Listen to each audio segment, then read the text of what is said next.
Baiklah, selamat siang semuanya. Saya mulai saja ya. Assalamualaikum warahmatullahi wabarakatuh. Waalaikumsalam warahmatullahi wabarakatuh. Yang terhormat Pak Dr. Agris Andita Hatmawan, SEMM selaku Dekan FEB Universitas PGRI Madiun. Yang terhormat Ibu Karuniawati Hasanah selaku Kaprodi Manajemen. Yang terhormat Bapak Ibu dosen yang sudah bergabung di sini. Yang terhormat Mbak Sarah Ayu Junia Kurniasi, Sarjana Manajemen. Yang terhormat Mas Yuda Wirapratama, Sarjana Manajemen. Yang terhormat Mbak Evi Agustina, Sarjana Manajemen.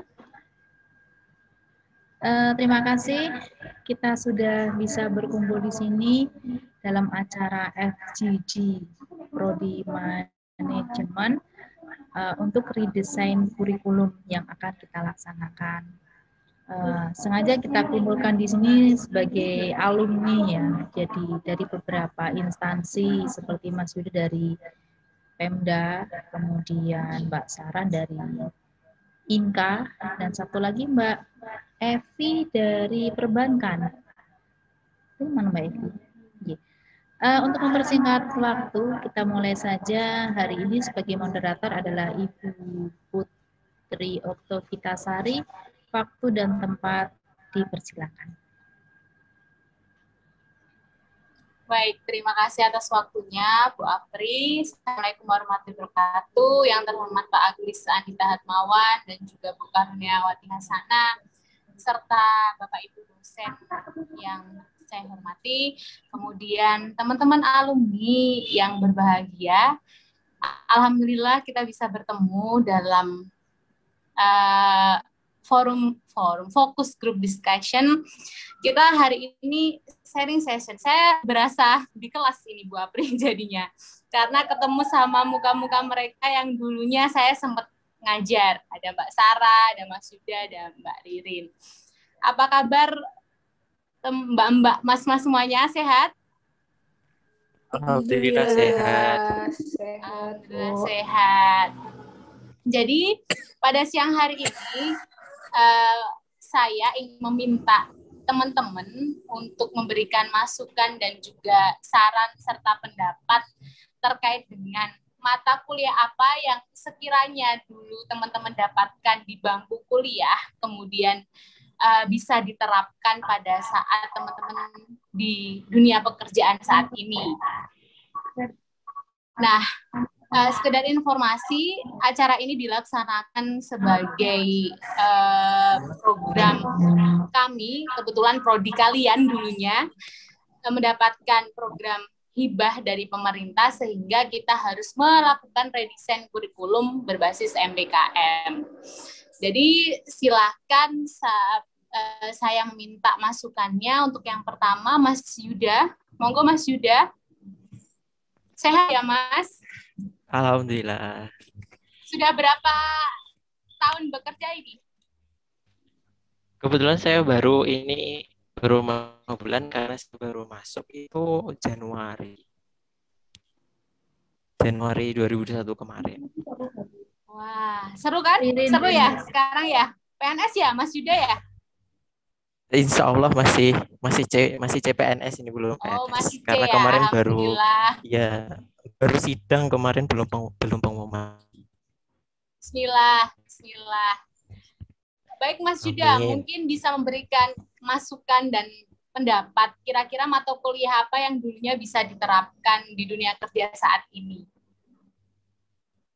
Baik, terima kasih. Kalau menurut saya hampir semua mata kuliah yang saya dapatkan mata kuliah itu dapat diterapkan di tempat kerja. Namun yang paling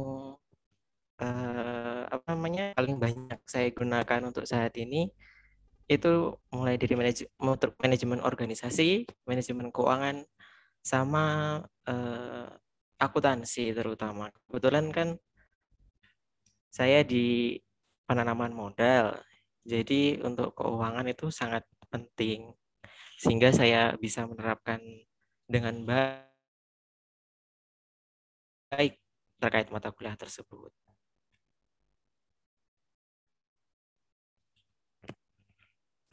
Terus untuk selanjutnya terkait manajemen organisasi, itu teori organisasi itu juga penting karena kebetulan saya bekerja di sebuah instansi yang mana kemampuan berorganisasi itu dituntut untuk selalu prima seperti itu.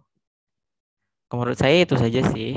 Dan untuk materi kuliah lain juga bisa diterapkan, namun untuk porsi yang terbesar itu untuk saat pekerjaan saya saat ini tuh terkait 2 mata kuliah itu. Baik, jadi karena Mas sudah bekerjanya di sektor keuangan, berarti tidak jauh-jauh dari akuntansi gitu ya Mas ya, dengan perhitungan manajemen keuangan, tapi juga banyak membutuhkan yang namanya organisasi perilaku, manajemen dan yang lain-lain. Begitu ya Mas Yuda? Betul sekali, Bu. Oke, thank you ya Nak. Oke, sekarang saya mau tanya ke Mbak Sarah. Mbak Sarah ini masih di sektor manufaktur, masih di INKA atau IMS? Saya sekarang di IMSS. Sarah? Halo, iya. Gimana, Nak? Iya. Sekarang saya di IMSS, Bu Putri.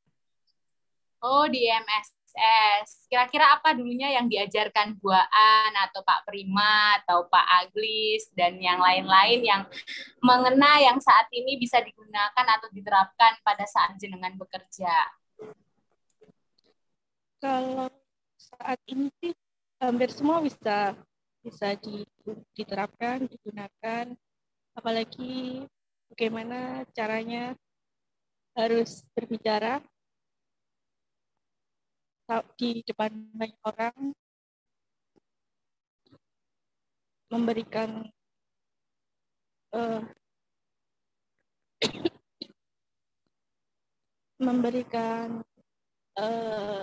semacam masukan atau ketika rapat, memberikan pendapat, terus menerapkan. Kebanyakan kalau di saya MSDM, Bu Putri. Kebanyakan MSDM ya, sama komunikasi ya, sama marketing. Iya, karena soalnya saya kebanyakan ketemu sama vendor, jadi caranya pun harus. Jadi diajari juga gimana membujuk orang gitu. Iya, benar Bu Putri. Tugasnya persuasif ya. Iya, karena sekarang kan saya di IMSS, otomatis saya harus bisa merayu INKA agar memberikan pekerjaannya ke perusahaan saya. Oke, itu aja. Ada tambahan lainnya, Mbak? Udah, gitu. Enggak, cukup. Oke, terima kasih Sarah. Kita beralih ke Mbak Evi. Silakan Mbak Evi. Assalamualaikum Bapak Ibu semuanya. Kalau dari saya itu karena saya sekarang ini ada di instansi perbankan, terutama di perbankan syariah. Kalau ilmu manajemen itu hampir semuanya diperlukan untuk pekerjaan saya saat ini, terutama untuk mata kuliah manajemen. Mata kuliah ekonomi syariah dan juga untuk manajemen keuangan. Karena saya posisinya di Bank Syariah saat ini adalah sebagai seorang account officer. Jadi saya harus mencari salah satunya juga manajemen pemasaran, Bu. Jadi bukan hanya memasarkan produk-produk perbankan, fokusnya di lending atau di pembiayaan, tapi juga harus menganalisa keuangan dari nasabah yang akan saya berikan pembiayaan. Kemudian untuk ekonomi syariah itu menjadi dasar karena ada beberapa lini dari usaha-usaha yang tidak semua bisa kami biayai. Hanya sektor-sektor dengan industri syariah seperti contohnya kalau di ekonomi syariah atau di perbankan syariah, kami tidak bisa untuk membiayai seperti usaha rokok, kemudian untuk sektor-sektor yang tidak bisa kami biayai yang melanggar etika syariah, itu dapat saya pelajari dulu di ekonomi syariah, Bu, gitu. Jadi lebih fokusnya mungkin di semuanya dipakai, tapi yang lebih fokusnya untuk industri perbankan syariah yaitu manajemen pemasaran, manajemen keuangan, kemudian ekonomi syariah, gitu Bu. Oke, terima kasih Mbak Evi. Saya tampung dulu ya. Kita move ke Mbak Erva. Mbak Erva, apakah sudah hadir bersama kita?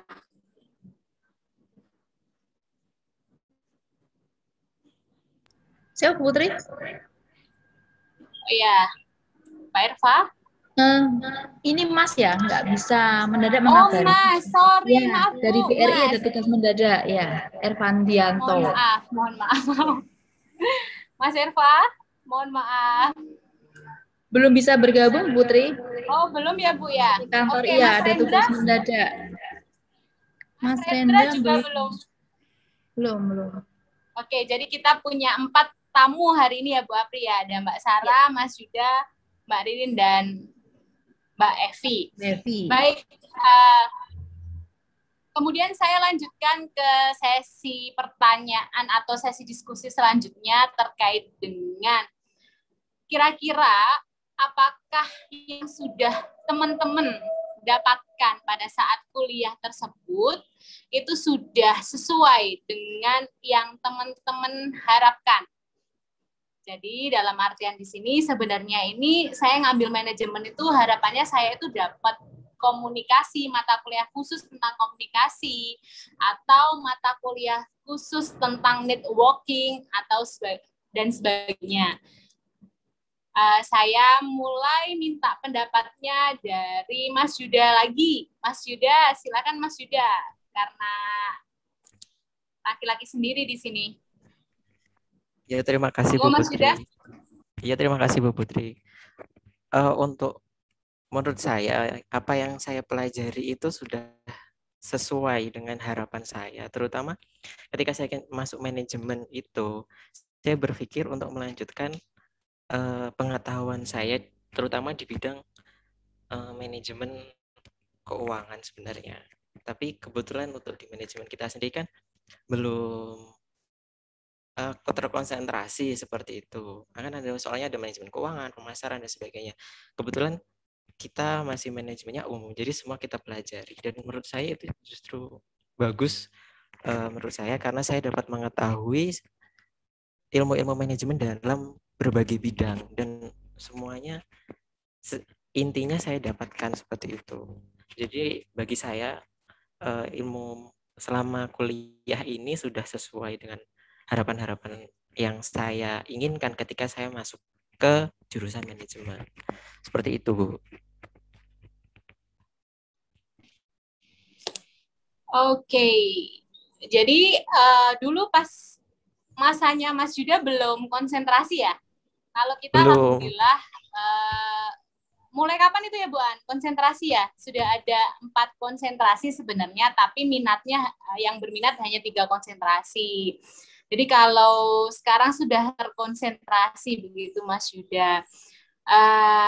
Terima kasih untuk masukannya. Sekarang saya beralih dulu ke Mbak Evi. Monggo Mbak Evi, gimana? Apakah Mbak Evi merasa bahwa yang Mbak Evi dapatkan pada saat kuliah sudah sesuai dengan harapan Mbak Evi? Kalau menurut saya sudah sesuai, Bu, karena seperti yang disampaikan Mas Yuda tadi, manajemen kita kan masih manajemen secara umum, jadi ada manajemen keuangan, manajemen pemasaran, dan segala ilmu manajemen hampir kita pelajari pada saat kita berkuliah gitu. Jadi kalau menurut saya itu masih Jadi kita semisal kuliah itu dapat satu paket lengkap gitu Bu. Jadi nanti ketika di dunia kerja kita mau masuk di manajemen yang mana, kita sudah punya basic, sudah ada basic, tinggal kita memperdalam lagi gitu Bu. Kalau menurut saya sih seperti itu. Karena ketika kita masuk di dunia kerja, ilmu manajemen adalah ilmu yang paling banyak dibutuhkan. Pasti dalam sebuah perusahaan pasti membutuhkan talent-talent dari jurusan manajemen, Bu. Gitu. Tinggal nanti ketika kita sudah terjun di instansi, kita tinggal memperdalam saja ilmu-ilmu yang kita dapatkan di perkuliahan, Bu.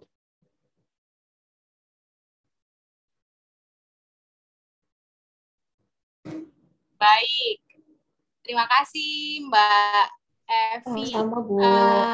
Untuk terakhir pendapatnya Mas Yuda, monggo Mas. Mas Yuda sudah ya tadi, Mbak Sarah, sorry.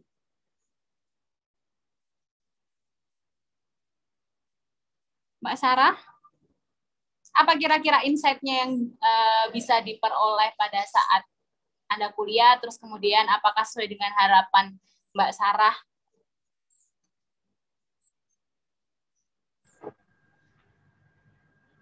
Masalah hilang ya. Wah, Mbak Sarah hilang ya, Bu ya? Iya, kayaknya hilang. Oke. Baik, kemudian saya beralih lagi ya.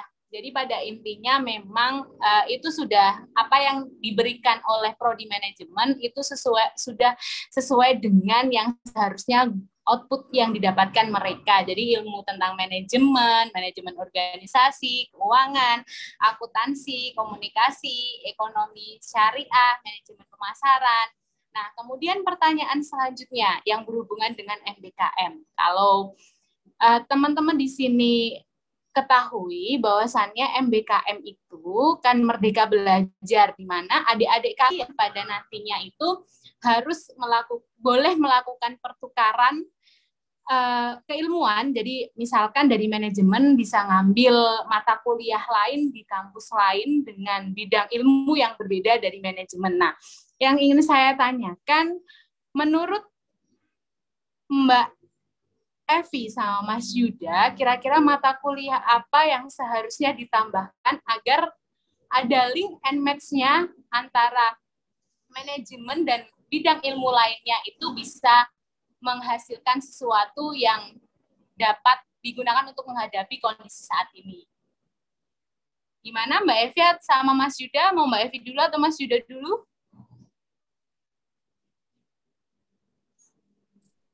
Mungkin kalau dari saya, Bu Putri. Oke. Kalau di kita untuk yang saat ini sudah ada ilmu jurusan untuk atau fokus di entrepreneurship nggak ya, Bu? Kalau di manajemen saat ini? Kalau semisal belum ada. Mungkin, sudah ada ya, Bu. Kalau saya berpikirnya karena saat ini itu masa pandemi, jadi lulusan-lulusan kita itu harus bisa menyesuaikan dengan keadaan ekonomi saat ini, seperti itu. Jadi apabila tidak harus lulusan perguruan tinggi, tidak harus ada di instansi-instansi pemerintahan atau instansi swasta, tapi dia juga harus bisa menciptakan lapangan pekerjaan sendiri, menyesuaikan dengan ekonomi saat ini, menangkap peluang-peluang bisnis saat ini, seperti itu, Bu. Jadi tidak hanya terpaku pada kalau saya nanti lulus kuliah, saya mau jadi ini, saya mau jadi ini. Oke lah, ekspektasi itu bisa, atau kita punya angan-angan seperti itu boleh. Tapi kalau di saat seperti ini kan kita harus menyesuaikan dengan keadaan yang ada, mampu menangkap peluang bisnis, seperti itu sih Bu. Kalau menurut saya seperti itu. Tapi kalau di manajemen sekarang sudah ada mata kuliah untuk entrepreneurship, berarti dari sisi manajemen sudah menangkap kalau memang suasana ekonomi saat ini memang mengharuskan para mahasiswa kreatif, menghasilkan lapangan kerja sendiri, bahkan juga menghasilkan pekerjaan untuk orang lain. Seperti itu, Bu.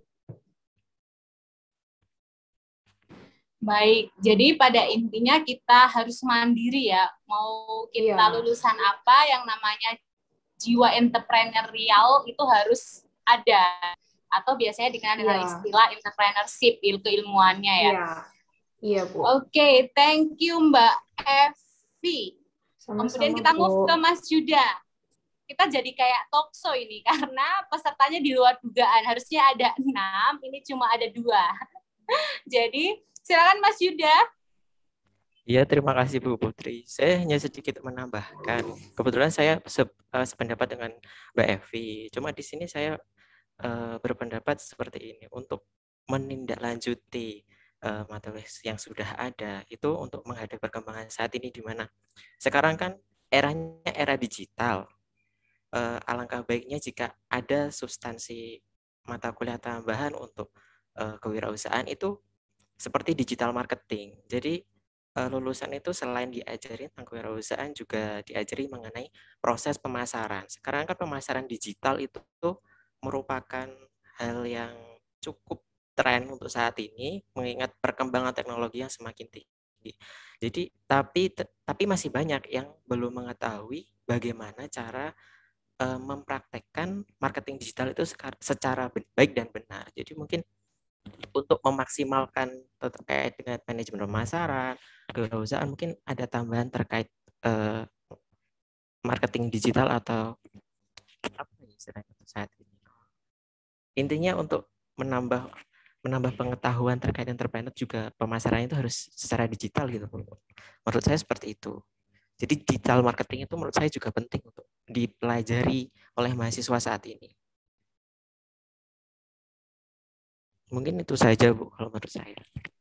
Oke, jadi karena menyesuaikan dengan situasi saat ini di mana ketidakpastian yang tinggi gitu ya, Mas Yuda sama Mbak Evi, sehingga kita mau tidak mau harus ramah dengan teknologi seperti itu ya. Iya, makanya Bu, Mas Yuda sama Mbak Evi menyarankan gimana caranya kita bisa self management, kemudian memanfaatkan teknologi seperti digital marketing, seperti itu. Betul ya Mbak Evi dan Mas Yuda. Mungkin satu pertanyaan terakhir sebelum kita discuss dengan Bapak Ibu dosen lainnya, bagaimana pandangan Mas Yuda sama Mbak Evi terkait dengan apa ya, kalau bisa dibilang tentang pelajaran etika gitu. Jadi kalau kita lihat kan Mbak Evi sama Mas Yuda ini kan masih milenial ya, gitu, masih anak-anak zaman now katanya. Nah, kemudian menurut Mbak, Mas, apakah penambahan mata kuliah soft skill yang berkaitan dengan pengembangan diri atau attitude itu perlu tidak ditambahkan dalam kurikulum kita? Monggo Mbak Evi. Kalau untuk masalah itu sangat perlu sih Bu, gitu. Dimanapun kita berada, dengan siapapun kita berinteraksi, itu etika kan sangat perlu kita jaga gitu. Dengan cara kita berinteraksi dengan Bapak Ibu dosen, dengan atasan, mungkin kalau kita sudah bekerja, dengan rekan kerja, dengan mitra bisnis, sangat dibutuhkan sekali yang namanya etika gitu. Jadi kalau memang nanti mau dimasukkan sih nggak apa-apa Bu, karena saat ini banyak sekali mungkin bisa kita lihat kalau mulai banyak etika-etika dari generasi sekarang yang memang dinilai agak kurang baik seperti itu. Seperti salah satunya etika dalam bersosial media, etika dalam bersosialisasi dengan orang lain gitu. Menurut saya yang namanya etika itu bukan hanya kita kepada atasan atau kita kepada orang yang lebih tua, tapi dimanapun kita berinteraksi, dimanapun kita bersosialisasi, secara virtual maupun secara langsung, harus ada etika gitu sih Bu kalau menurut saya.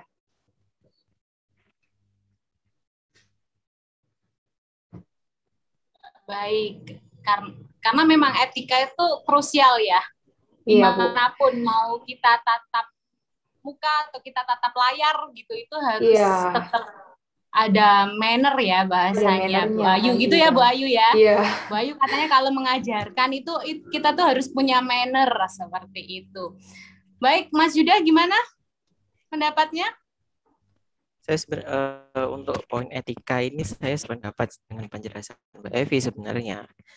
Etika ini menurut saya juga hal yang sangat penting, ini tuh juga sudah dipelajari sejak dulu.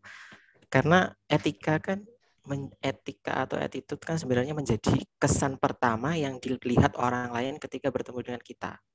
Kalau misal kita mampu berbicara secara baik, berperilaku baik, dan intinya kita beretika secara baik, kita akan memberikan kesan baik bagi orang lain yang sedang berkomunikasi dengan kita.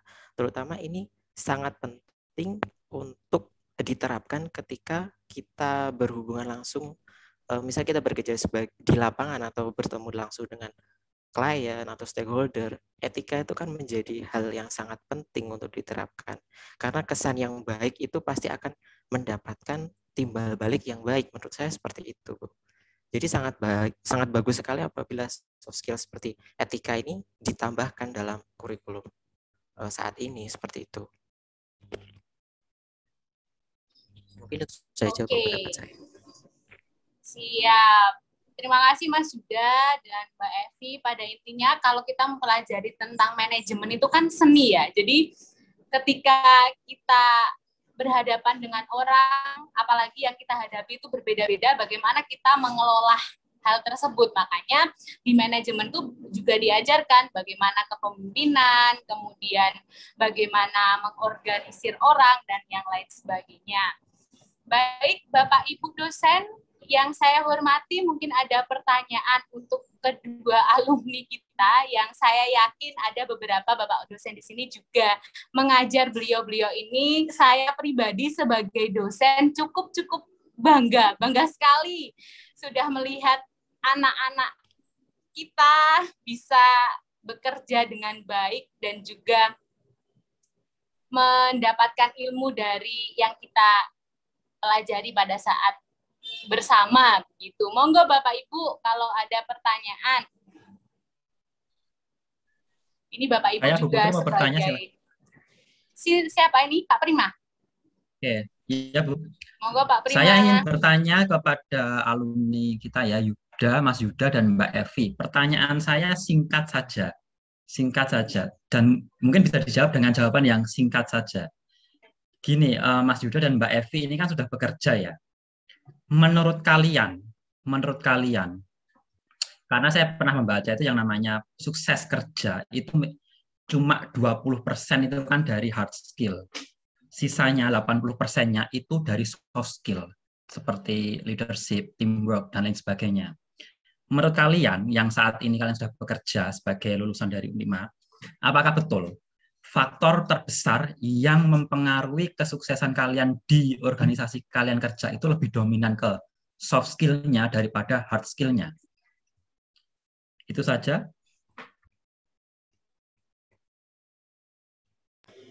Terima kasih Pak Prima atas pertanyaannya. Monggo Mas Yuda atau Mbak Evi dulu. Serem ya? Kayak kuliah ya? Serem nggak? Nggak apa-apa. Kan udah kerja. Berasa ikut kuliah lagi sama Pak Prima. Iya, serem ya ketemu Pak Prima ya. Habis ini buaan yang nanya. Oke, monggo Mas Yuda. Kalau menurut saya untuk diterapkan untuk penerapannya sendiri di tempat kerja itu hard skill maupun soft skill menurut saya juga 50-50. Jadi kerja keras kita tuh juga dibutuhkan, sementara soft skill kita tuh juga harus mumpuni untuk melakukan sebuah pekerjaan. Jadi untuk pertanyaan Mbak Prima ini menurut saya juga cukup sulit untuk menjawab bagaimana yang tepat, karena terkait hal ini tuh sebenarnya kembali ke pendapat masing-masing gitu loh. Jadi anggapan kita belum tentu sama dengan anggapan orang lain terkait dengan hard skill maupun soft skill. Karena kenyataan di dunia kerja itu tidak selamanya 100% sama dengan apa yang kita pelajari ketika sedang menempuh pendidikan seperti itu. Menurut saya seperti itu sih.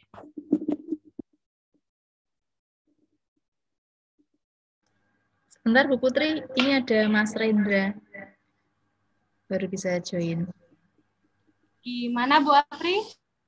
Ini ada Mas Rendra yang baru bisa join. Oke, kita sambut loh. Baik, Mas Rendra, apa kabar? Mas Yuda, thank you ya jawabannya. Gimana Pak Prima? Oke, makasih. Mungkin dari Mbak Evi bisa menambahkan. Oke, Mbak Evi. Kalau menurut saya hampir sama kayak Mas Yuda sih Pak. Jadi saat kalau dulu itu mungkin secara teorinya kita tuh harus punya soft skill gitu. Hard skill itu bisa dipelajari seperti itu. Nah, tapi kepada kenyataan pekerjaannya nggak seperti itu gitu Pak. Jadi ketika kita di sebuah pekerjaan, kita itu harus dituntut apapun yang menjadi tuntutan kita itu harus bisa kita lakukan gitu. Seperti halnya kalau semisal saya dulu mempelajari, semisal saya punya kompetensi apa gitu, tapi ketika di dunia kerja ternyata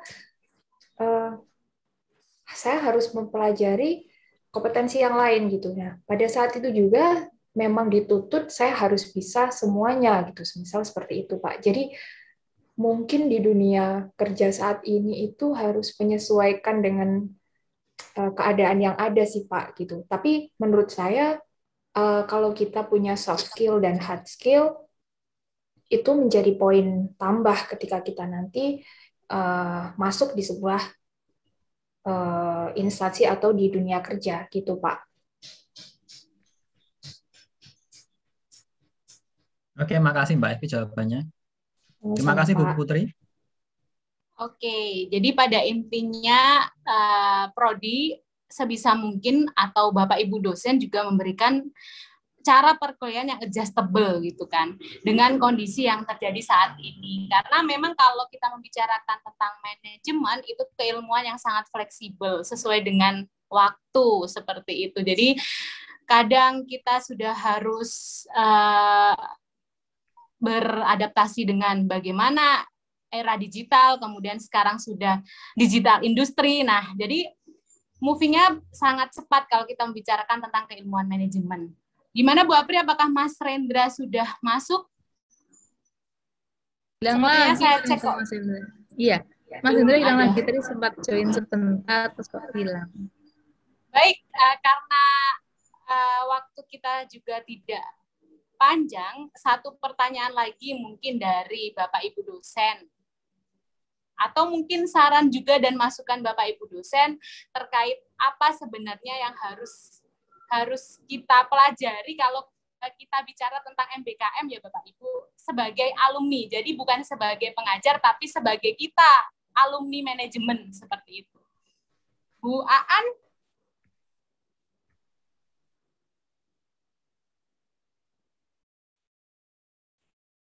Nanti kalau saya berasa sidang skripsi, Bu Putri.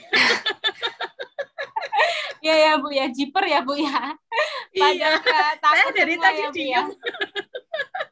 Nanti kalau saya berasa sidang skripsi. Bu Apri, monggo Bu Apri mungkin. Bu Apri, monggo Bu Apri. Bu Lili mungkin yang belum bersuara.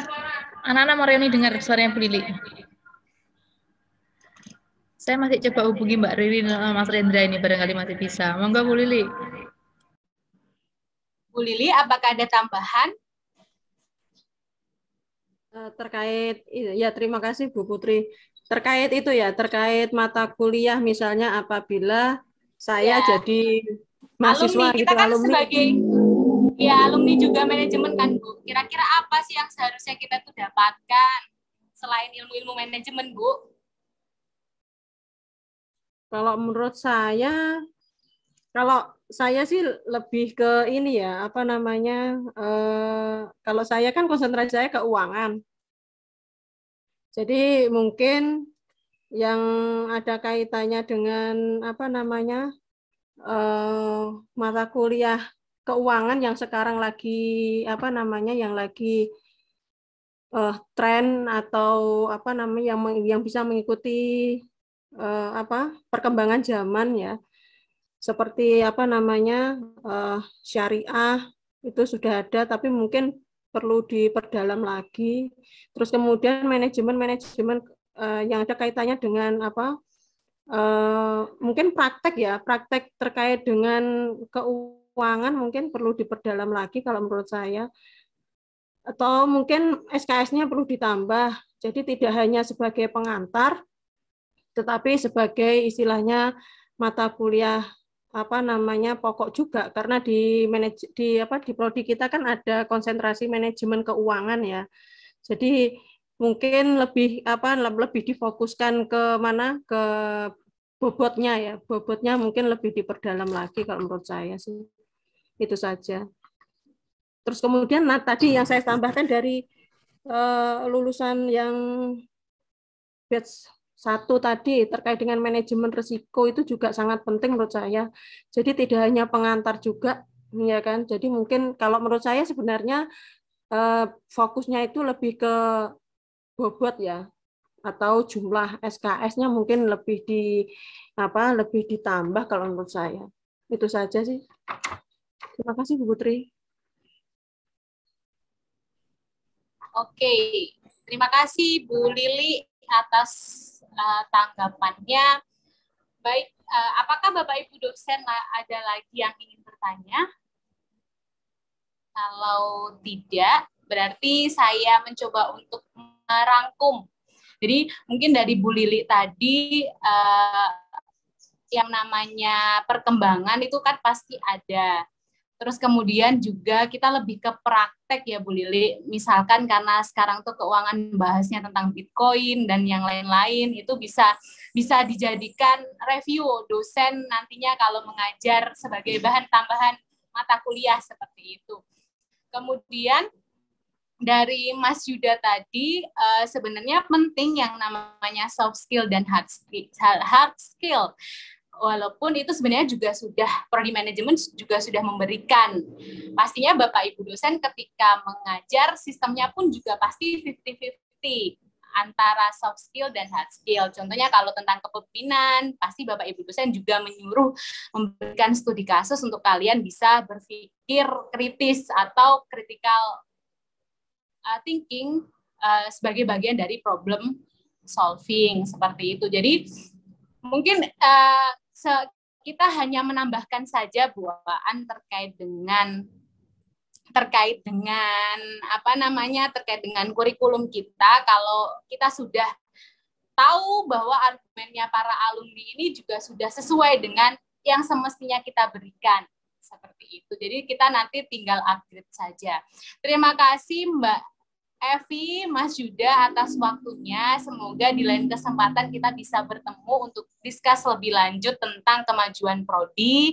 Terima kasih juga sudah hadir, kemudian sudah memberikan tanggapan, dan sudah membawa nama harum kita, prodi manajemen kalian. Semoga kalian juga bisa beradaptasi dengan baik di tempat kerja masing-masing. Sekian dari saya, mohon maaf kalau ada salah-salah kata dan sesuatu yang menyinggung. Waktu dan tempat saya kembalikan ke Bu Apri. Sekian, wassalamualaikum warahmatullahi wabarakatuh. Monggo Bu Apri. Ya, terima kasih Bu Putri. Sebelum saya akhiri, mohon untuk ngisi absensinya ya, Mbak Evi dan Mas Yuda. Sudah, Bu. Sudah. Terima kasih sekali lagi atas kesediaan waktu, atas join, atas sharing Mas Yuda dan Mbak Evi di kesempatan kali ini.